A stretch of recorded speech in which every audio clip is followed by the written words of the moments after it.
벌써 목요일입니다. 엊그제 온 것 같은데 이제 싸들고 또 갈 준비해야겠네요. 그동안 많이 기도해 주시고 또 함께 이 성령의 사역에 동참해 주셔서 감사합니다. 제 대개 교수님들이라서 해당 사항이 안 되겠습니다만 혹시 오늘 특창하신 분들은 학생이십니까? 또 저분들도 교수님이세요? 우리 내가 조 교수님은 알고 학생들 중에 현재 연애 중인 분 계십니까? 예, 한 분 계시군요. 그 연애하는 그 상대방 생각하면 마음이 어때요? 예, 달달하대요. 문제는 그걸로 결혼하시면 안 돼요. 그거보다 더 좋은 게 뒤에 있거든요. 첫사랑은 그냥 시작일 뿐입니다. 그게 완성이 아닙니다. 이번 한 주일 동안 계속해서 창세기 12장 1절 2절을 주제로 이야기하고 있습니다. 창세기 12장 1절과 2절입니다. 내가 너로 큰 민족을 이루고 내게 복을 주어 내 이름을 창대하게 하리니 너는 뭐라고요? 복이 될지니라.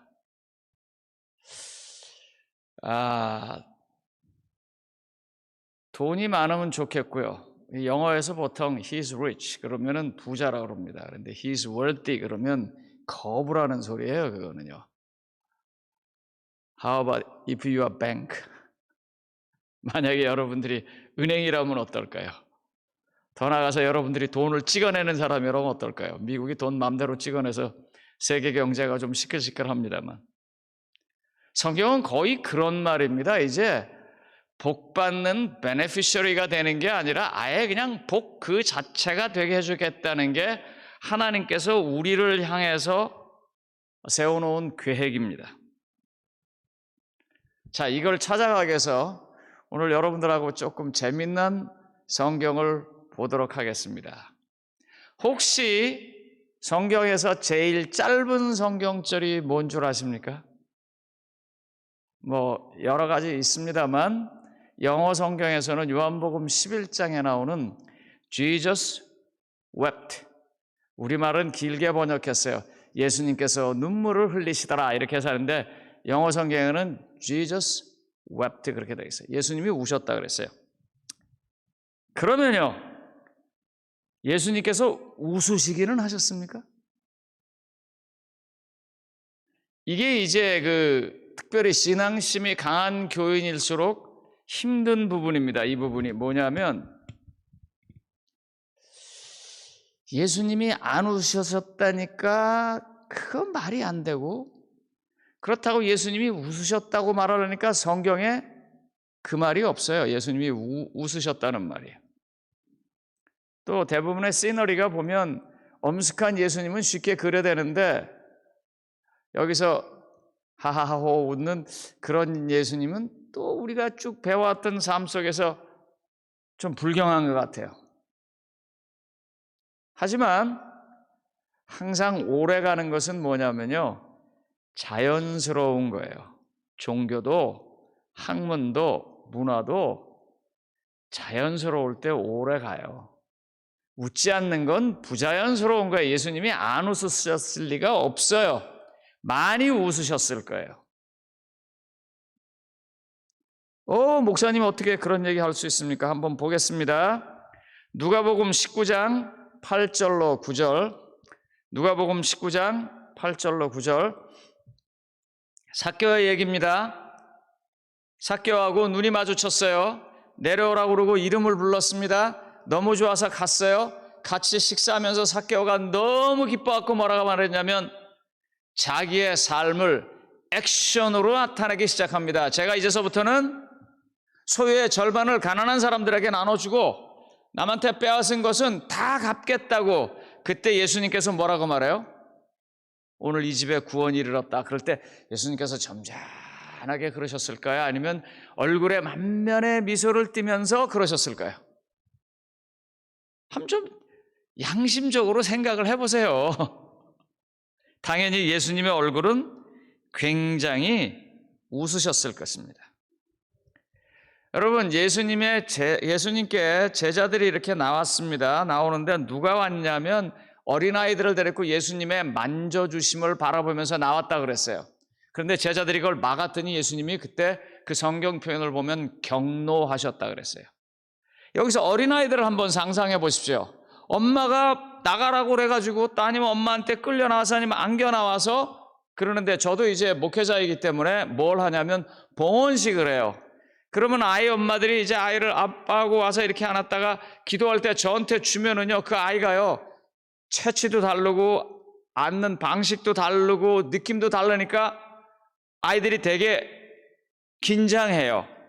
그래서 저는 그때 어떻게 하냐면 최대한도로 인자하고 온화하고 웃는 표정을 잡습니다. 안 그러면 애가 울거든요, 거기서요.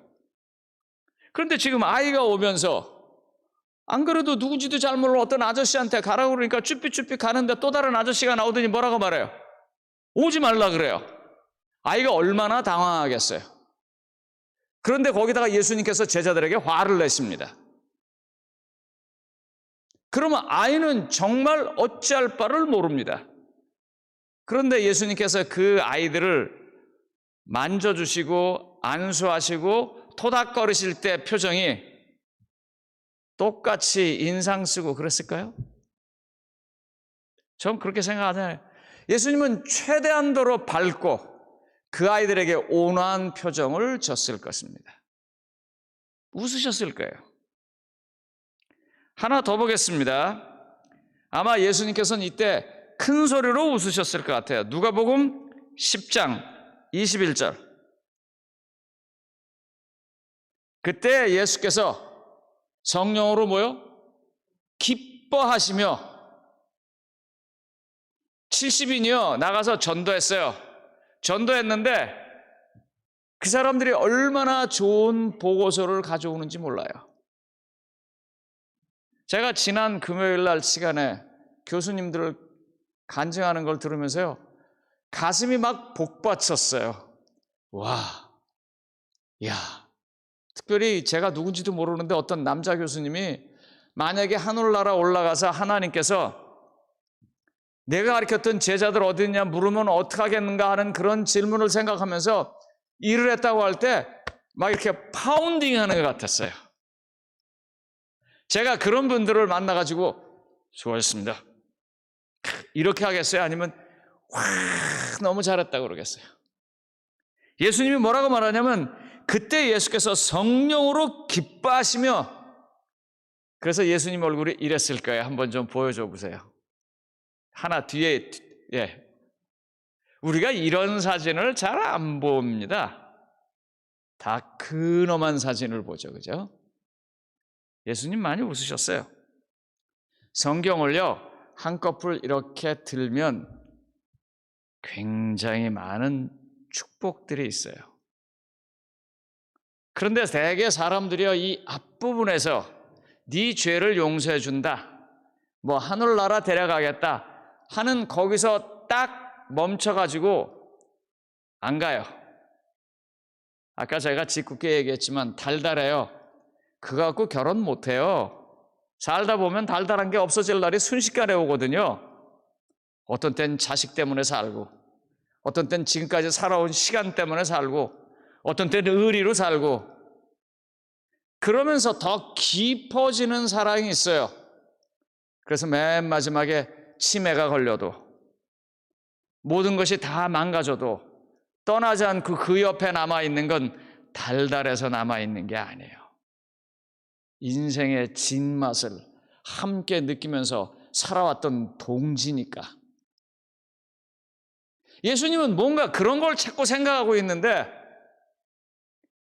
그냥 한편에 달달한 그 장면만 생각하고 거기서 멈추는 거예요. 요한복음 11장 35절, 오늘 예수님께서 너무 답답해서 한 장면 보겠습니다. 예수께서 뭐요? 눈물을 흘리시더라. 혹시 이때 왜 그랬는 줄 아세요? 나사로가 아프다 그랬어요. 심히 아팠어요. 그래서 마르다와 마리아가 멀리 떠나가 있는 예수님한테 빨리 좀 와달라 그랬어요. 그리고 제자들이 이야기합니다. 아마 여러분들 충분히 이렇게 이해할 수 있을 거예요. 나를 그동안 꽤 사랑해줬던, 서로 간에 깊은 관계가 있었던 어떤 사람이 목사님, 교수님, 장로님, 집사님, 내가 아픈데 와서 기도 좀 해주세요. 그러면 어떡하시겠어요? 열일을 제쳐놓고 가실 거예요. 나사론의 가정은 예수님에게 그런 사람입니다.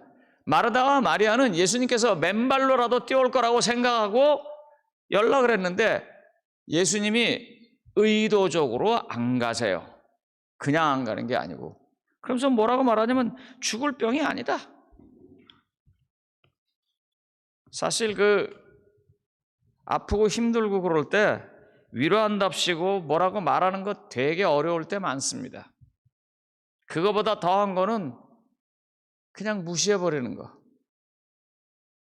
이게 어떻게 나한테 이럴 수 있어요? 그런데 예수님이 기어 안 가더니 이제 다 죽고 난 다음에 그 다음에 가시는 거예요. 얼마나 속상하겠어요. 오빠 같고 애인 같고 남편 같고 아버지 같았어요. 사실 예수님이요. 그런데 오니까 복받쳐갖고 이제 두 여자가 예수님에게 막 울면서 달겨드는 거예요. 마르다는 평상시에 그의 삶처럼 조목조목 따져가면서 이야기합니다. 예수님께서 그래 믿어. 예, 믿으면 되겠죠. 믿으면 살 거야. 심판의 날 살겠죠. 그 읽어보면은요, 참 한편의 스토리입니다. 그 사람 성격이 거기 다 나와요. 그런데 반해서 마리아는 어떻게 해요? 보자마자 앞뒤 안 가려요. 그냥 온몸으로 말해요. 네가 그럴 수 있냐? 네가 여기 있었으면 살았을 텐데. 그때 예수님께서 우셨다 그랬어요. 이 사람들의 울음과 예수님의 울음은 전혀 다른 것입니다. 자, 질문을 한번 해보겠습니다. 그 다른 것을 찾아내기 위해서요. 나인성 과부의 아들을 예수님께서 살렸습니다. 죽음 가운데서. 근데 그분 지금 어디 계십니까? 야이로의 딸을 죽음 가운데서 살리셨습니다. 그분 지금 어디 계십니까? 예수님께서 십자가에 달려 돌아가실 때 마태복음 27장 52절 53절의 말씀처럼 많은 성도들의 무덤이 터지면서 그들이 일어나서 예루살렘 성을 돌아다니면서 전도했다 그랬어요. 복음을 전파했다 그랬어요. 그 사람들 지금 어디 있습니까? 또 다 죽었습니다. 다 죽었어요. 예수님은요, 지금 이 사람들이 바라는 것엔 관심이 없어요. 30년을 살다 죽던 300년을 살다 죽던 예수님한테는 관심이 없어요. 그런데 사람들이 자꾸 그걸 가지고 와서 이 얘기를 하는 거예요. 예수님의 관심은요, 영생이고 예수님의 관심은요, 인간으로선 상상할 수도 없는 거예요. 지금 그걸 주겠다고 자꾸 나오는데 사람들이 그걸 모르는 거예요. 그러면서 그 앞에서 울어대니까 예수님께서 오신 것입니다. 사실 민정 하시면서 안 갔을 때 예수님께서 이렇게 말씀하셨어요. 요한복음 11장 4절에요. 예수께서 들으시고 이르시되 이 병은 죽을 병이 아니라 하나님의 영광을 위하여 하나님의 아들이 이로 말미암아 영광을 받게 하려 함이라. 한번 보세요. 예수님께서 거기 가셨는데 알기 쉽게 설명하겠습니다. 숨을 까딱까딱 쉬고 있을 때 안수해서 살렸으면 예수님은 좋은 의사예요. 명의예요. 그런데 만약에 예수님께서 거기서 완전히 죽어서 장사된 사람을 살렸으면 어떻게 돼요? 그건 의사가 아니에요. 이제 신입니다. 그리고 만약에 그 나사로를 거기서 살렸을 뿐만 아니라 영생하게 한다면 그분은 정말 창조주 하나님이에요. 그분이 어려운 상황이면 상황일수록 그 상황을 극복하게 될 때 하나님께서는 더 큰 영광을 받으실 수 있어요. 그런데 사람들이 대개 작은 일에 멈춰 있어요. 첫사랑은요, 그냥 시작일 뿐입니다. 우리 주저하는 연인들 여러분, 하나님을 사랑하는 일에 그 처음에 내가 믿었을 때 그 감정, 처음에 내가 받았던 기도의 응답, 거기서 머무시면 안 돼요. 그럼 어디까지 갈까요? 한번 보겠습니다. 에베소서 2장 10절입니다. 에베소서 2장 10절이요. 제가 왜 자꾸 이렇게 위를 보냐면요, 제가 모니터를 해보니까 카메라가 저 위에 있어요. 그래서 이렇게 보면 째려보는 것 같아요, 밑으로. 그래서 이렇게 위를 보는 거예요. 에베소서 2장 10절 보면 이렇게 되어 있습니다. 우리는 하나님의 뭐요? 우리 옛날 성경에, 표준개혁 성경에 우리는 하나님의 만드신 바라 이렇게 되어 있습니다. 참 그 번역은 의미는 했을지 모르지만 감정이입은 하나도 없는 번역입니다. We are his masterpiece. 영어로 이렇게 되어 있어요. 새번역 성경들이요. 헬라어 본문은 뭐라고 되어 있냐면 포에마 이렇게 되어 있어요. 포에마라는 말에서 나온 말은 포엠입니다. 시예요. 우리는 그의 시입니다. 한번 이렇게 생각해 보세요. For we are God's masterpiece. 우리는 그의 시입니다. 하나님은요, 우리를 걸작품으로 만드셨어요.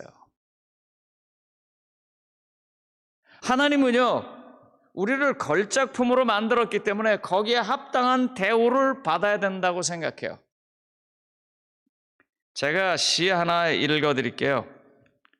이 시 뒷부분 한 부분이 저를 자꾸 울려서 가슴속에 하나둘 새겨지는 별을 이제 다 못하는 것은 쉬 아침에 오는 까닭이요 내일 밤이 남은 까닭이요 아직 나의 청춘이 다하지 않은 까닭입니다. 별 하나의 추억과 별 하나의 사랑과 별 하나의 쓸쓸함과 별 하나의 동경과 별 하나의 시와 별 하나의, 그리고 여기서 잘 못 읽겠어요. 어머니.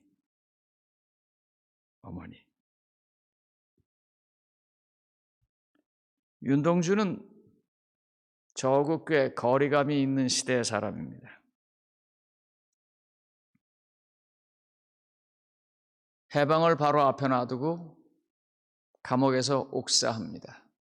그의 시가 너무 맑고 그의 시에 한민족의 정기를 일으키기 때문에 일본은 그를 독립운동가로 보고 반치자 인사로 봐서 고문하고 결국은 죽습니다. 죽기 얼마 전에 남긴 시입니다. 제가 만주에서 윤동주 기념관을 가보고 그 사람을 보고 그에 관한 책들을 읽었습니다. 그 중에 특별히 왜 내가 한 번도 만난 적이 없고 한 번도 본 적이 없는 사람의 시가 내 가슴 속에 내 어머니를 끄집어내는지, 비 오는 날 우산 쓰고 오셔서 화요일 날 예배가 끝나고 다 가고 저 혼자 남아있을 때 교회도 다니시지 않은 어머니는 어린아이가 아들이 교회 갔기 때문에 저를 와서 업으시고 우비를 제 위에다 씌우시고 저는 어머니 가슴에다가 손을 집어넣고 제 인생에서 가장 행복한 순간이었습니다. 따뜻한 등, 엄마의 냄새, 그리고 내 손이 들어가 있는 엄마의 가슴, 세상에서 제일 행복했어요. 별 하나의 시와 별 하나의 어머니, 내 어머니, 이런 걸 작품이라 그래요. 이런 걸 걸작품이라고 그런다고요. 두고두고 시간이 지나도 절대로 변하지 않는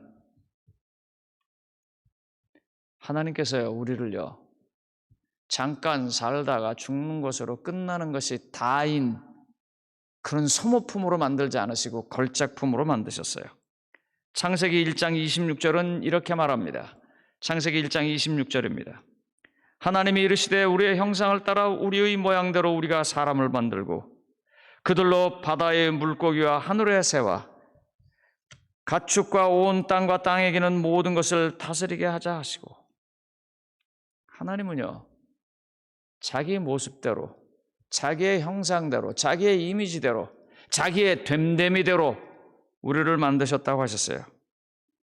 여기 어떤 아이 하나 보여드릴게요. 누군지 한번 맞춰보세요. 얘 누구 같습니까? 예? 제 손자입니다. 저희 아들 얘기를 잠깐 하겠습니다. 아들이 이제 프로페셔널 스쿨을 들어가기 전에 한국에 가서 영어 선생, 일명 이제 그 학생 선교사를 하고 싶다고, 그래서 가라고 그랬어요. 그랬더니 저한테 조건을 하나 걸었습니다.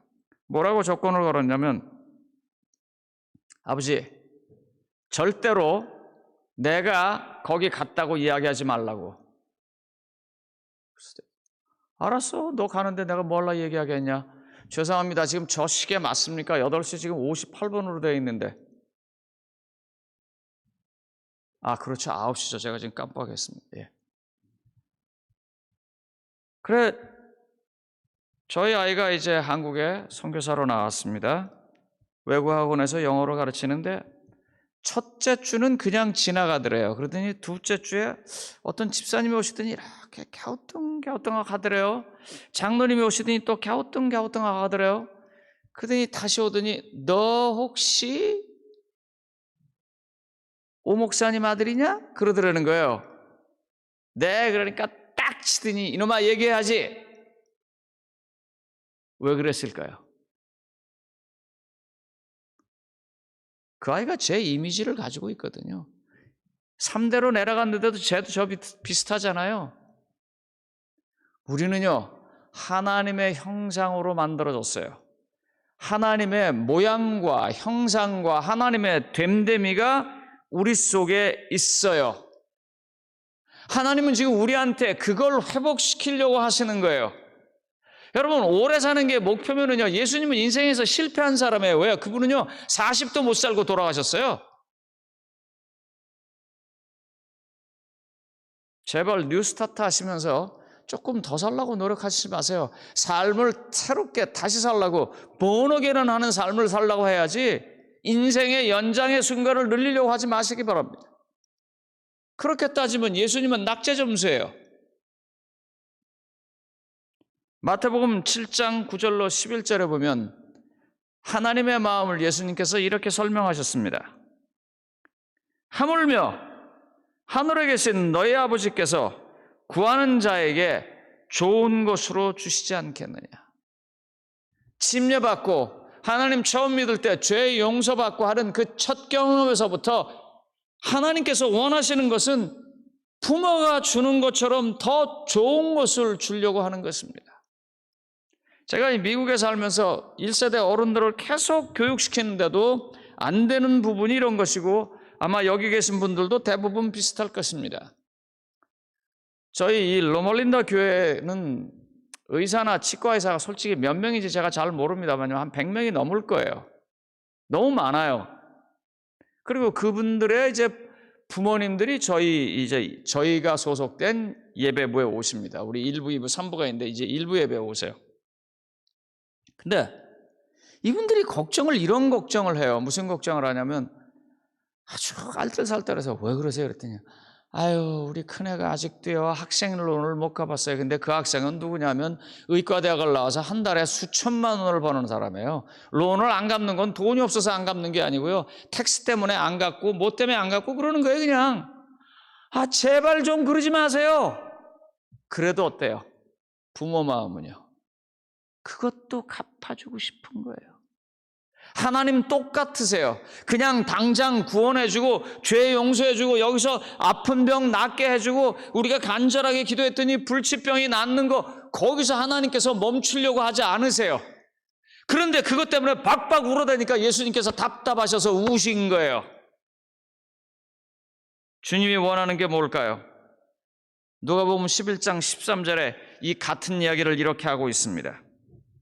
너희가 악할지라도 좋은 것을 자식에게 줄 알거든 하물며 너희 하늘 아버지께서 구하는 자에게 뭐요?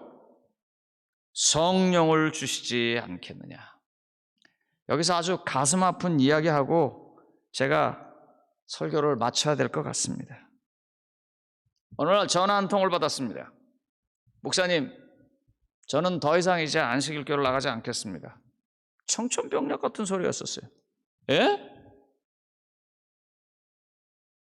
제가 오래전에 섬겼던 교회 교인이 전화를 해서 더 이상 안식일교를 안 나가겠다는 거예요.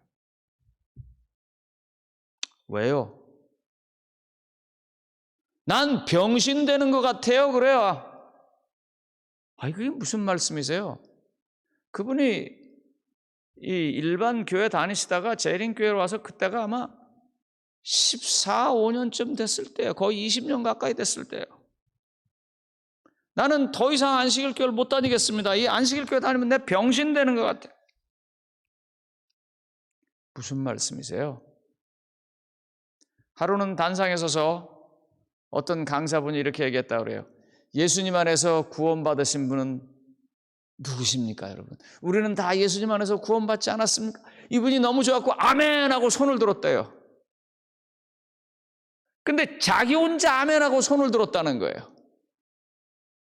그러니까 이 앞에서 말씀하시는 분이 더 유도하려고 한 번 더 얘기를 했대요. 우리가 예수 그리스도의 은혜 가운데서 다 구원받지 않았습니까? 당신 또 아멘 했는데 아까보다는 조금 적어졌대요. 자기도 모르게. 근데 여전히 아무 말도. 세 번째 묻는데 이제는 손은 안 올라가고 아멘. 그러면서 그러는 거예요. 이게 뭐냐고. 이게 뭐냐고. 왜 내가 거기서 하나님께서 나를 구원하셨다는 것, 내 삶에서 끊임없이 기쁘고 만족하면서 발전시켜 나가야 하는 게 그 분위기 때문에 왜 망가져야 하냐고. 내가 병신입니까? 내가 영적으로 잘못됐습니까? 어떻습니까? 대학에 계신 우리 성도님 여러분들, 왜 우리가 여기에 멈춰서서 이렇게 가만히 있는 거예요? 내가 더 이상 이 교회 나가지 않겠습니다. 그리고 교회를 떠나버렸어요. 제가 거리도 있고 제가 현재 섬기는 교회도 아니고 선 놓고 답답해서 기도만 했습니다. 주님은요, 우리가 처음 그 사랑에서 멈춰있기를 원치 않으세요. 달달한 사랑을 했으면 그 다음에 뭐 해야 돼요? 손도 잡아봐야 되고 안아도 봐야 되고 드디어 결혼도 하고 둘 사이에 연결해주는 자식도 낳았고 그 자식을 알뜰살뜰 키워가면서 살아가는 모습을 보여야 할 거 아니에요. 에녹처럼 300년 동안 동행을 좀 해봐야 될 거 아니냐고요. 예수님의 웃음소리를 들어봐야 될 거 아니냐고요. 그런데도 그냥 망연히. 하나님은요, 우리에게 잠깐 살다가 없어질 소모품으로 만들지 않으셨어요. 하나님은 우리를요, 걸작품으로 만드셨어요. 로마에 가면 시스틴 대성당이 있습니다. 거기에 천정벽화가 있어요. 미켈란젤로가 한 것이죠. 제가 그거 보다가 목 부러지는 줄 알았어요. 이걸 내릴 수가 없어요. 너무 아름다워서 이렇게 보면서요. 수많은 사람들이 갑니다. 왜요? 걸작품이기 때문에 그래요. 하나님은요, 우리를 그렇게 만드셨다고요. 그런데 왜 이 사소한 것, 유한한 것, 거기다가 목숨을 걸고 우냔 말입니다. 나사로가 죽어도 주 안에서 죽었으면 감사하고 나사로를 다시 살려주실 수 있다고 거기서 말씀만 하셔도 된다고 왜 그렇게 말하지 못하냐 그 말입니다. 여러분, 나사로 어떻게 됐어요? 또 죽었어요. 주님이 원하시는 건 그거 아닌 거, 그런 거 보면 확실히 알잖아요. 주님은 우리에게 원하는 게 뭐냐면요, 하나님의 성령이 우리 안에 거해서 성령이 충만한 사람으로 살아가는 것입니다. 우리의 삶의 원동력이고 움직이는 모든 것들의 제일 밑바탕이, 그 모티베이션이 바로 Holy Spirit, 거룩한 영에 의해서 움직이는 그런 존재를 말하는 것입니다.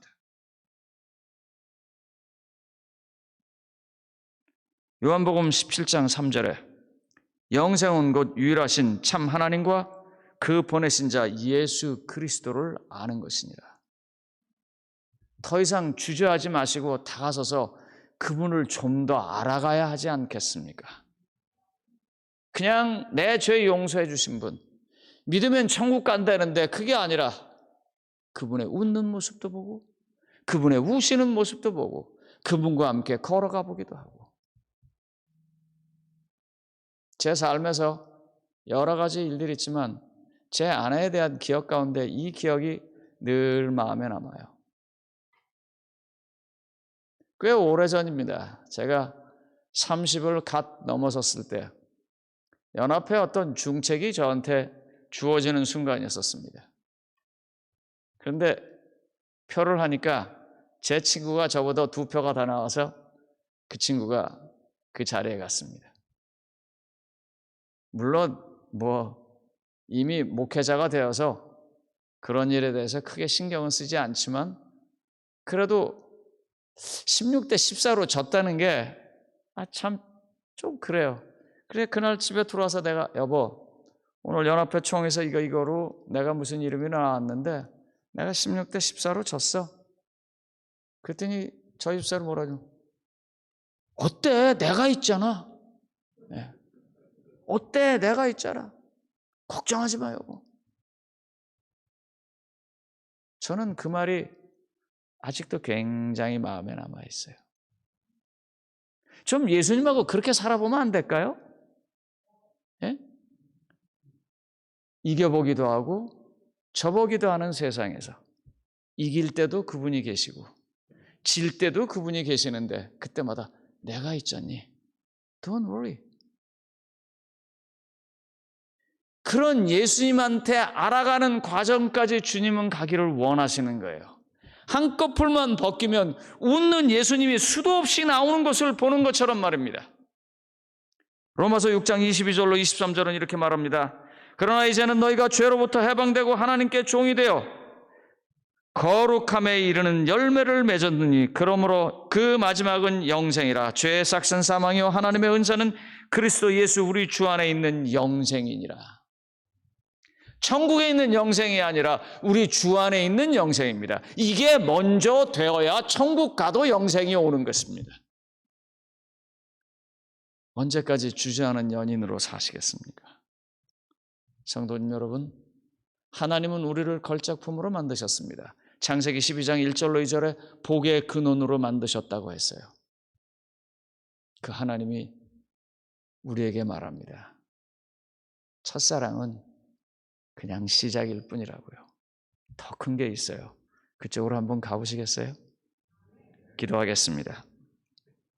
하나님, 우리를 걸작품으로 만들어 주셨고 우리의 가치를 인정해 주시는데 우리가 모르고 살았던 과오와 실수들과 지난 날을 용서하시고 회복시켜 주시옵소서.